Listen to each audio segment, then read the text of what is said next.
Most people think compounding starts when you already have a lot of money, like you need $100,000 before your money can finally start working for you. But compounding starts much earlier than that. It starts when a small amount is placed in the right system, left alone, and given enough time to quietly grow. At first, it does not look impressive. A few dollars of growth, a small gain in the account, nothing that changes your life overnight. And that is why many people quit too early. They think, this is too slow. But slow does not mean useless. A tiny snowball does not look powerful at the top of the hill, but once it starts rolling, the growth becomes harder to ignore. So the real question is not, how much do I need to get rich tomorrow? The better question is, what is the lowest amount where compounding starts to feel real? In this video, we are going to break down that number, why it matters, and how to reach it with a normal income. And if you want more videos that help you build real wealth through patience, simple systems, and quiet consistency, subscribe to the channel. Because compounding is not magic. It is math powered by time. Section 1. Why compounding feels useless in the beginning. Compounding feels useless in the beginning because the growth is still too small to impress you. You put money in, wait a little, check the account, and maybe you see a few dollars of growth. It does not feel powerful. It does not feel life-changing. It almost feels like nothing is happening. But that is because, in the early stage, most of the growth still has to come from you. Your deposits are doing the heavy lifting. The money itself is not large enough yet to create huge results on its own. This is the part most people misunderstand. They expect the snowball to look big before it has rolled far enough down the hill. At first, compounding is not supposed to look exciting. It is supposed to build the base. A seed does not look impressive when it first goes into the ground. For a while, it looks like nothing is happening, but underneath, roots are forming. The system is getting stronger before the growth becomes visible. This is where many people quit. They want proof too early. They want the account to move fast before the balance is big enough to create speed. So they stop adding, pull the money out, or decide investing is not worth it. But compounding works quietly before it works visibly. The beginning is not the reward stage. It is the foundation stage. Compounding does not look powerful at the start because the foundation is still being built. Section 2. The number where compounding starts to feel real. A useful first target is $10,000. Not because $10,000 makes you rich, and not because it suddenly gives you complete freedom. It matters because this is often the first amount where compounding starts to feel visible. At 6%, $10,000 can earn about $600 in a year. At 8%, it can earn about $800 in a year. That is not enough to change your life overnight, but it is enough to make you pause and realize something important. Your money is starting to produce money without you trading more hours for it. That is the moment compounding starts to feel real. Before that, the growth may feel too small to notice, but once the account can create hundreds of dollars on its own, the psychology changes. You are not just saving anymore. You are building a machine, and that machine is still small, but it is alive. Every dollar you add gives it more power. Every year you leave it alone gives it more time. Every bit of growth that gets reinvested becomes another small worker helping the system grow. The goal of the first $10,000 is not freedom yet. The goal is proof. $10,000 is where compounding stops being an idea and starts becoming something you can see. Section 3. Why the first $10,000 is the hardest.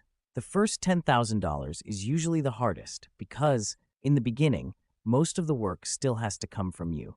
Compounding is there, but it is not strong enough yet to carry much weight. Your habits have to do the heavy lifting. You have to save consistently. You have to keep adding, even when the progress looks small. You have to avoid pulling the money out every time life feels uncomfortable or a new purchase starts calling your name. This stage tests your patience because the reward is not loud yet. That is why the first $10,000 can feel harder than the next $10,000. At first, it feels like you are pushing a heavy wheel. You push and it barely moves. You push again and it still feels slow. But once the wheel starts rolling, the same effort begins to create more movement.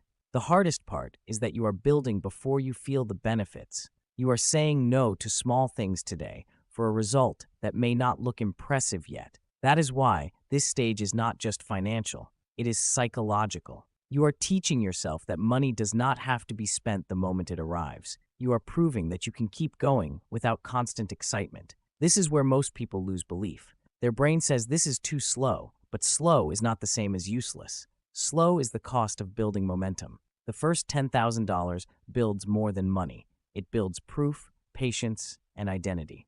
Section 4. How to reach the first $10,000 faster.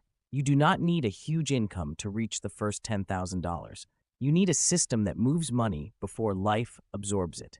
Start by automating a fixed amount every payday. It does not have to be dramatic. It just has to move before the money sits in your checking account long enough to become available for random spending. Then look for quiet leaks, an unused subscription, a forgotten fee, a habit that costs more than you realize.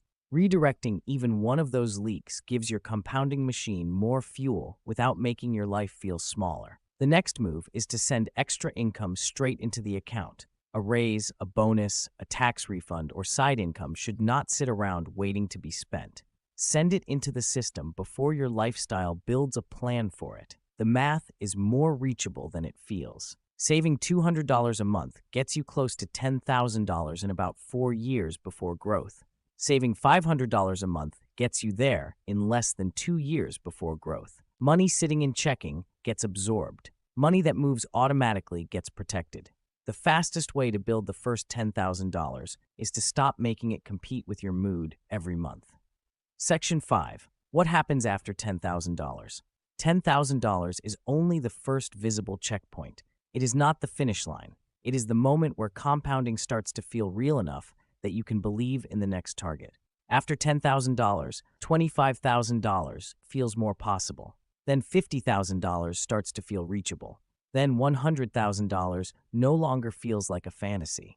The numbers are bigger, but your belief is stronger because you have already proven that the system works. This is where the machine starts getting more powerful. At $100,000, a 6% return can produce about $6,000 in a year without extra work. That is $500 a month your money can create on its own, not from another shift, not from another client, not from giving up more of your time. That is when compounding starts feeling much louder. $10,000 shows you the machine works. $100,000 is where the machine starts doing serious lifting. But there is one danger after the first milestone: touching the money too early, pulling it out because it finally looks useful, using it for a lifestyle upgrade before it has time to grow. Compounding needs time, reinvestment, and calm hands. The money starts working harder only when you stop interrupting it. The lowest amount you need to let compounding work is not $1 million.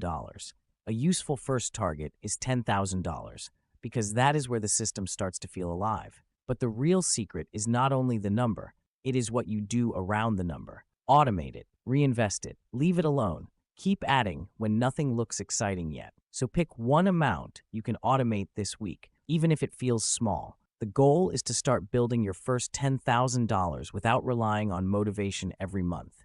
Because once you prove the machine works, the next milestone becomes easier to believe in. If this helped, subscribe to the channel for more practical videos on building real wealth through patience, systems, and consistency. And let me know in the comments what number feels like your first real compounding milestone right now. In the next video, we will look at why the first $100,000 is so hard and why everything starts changing after you reach it.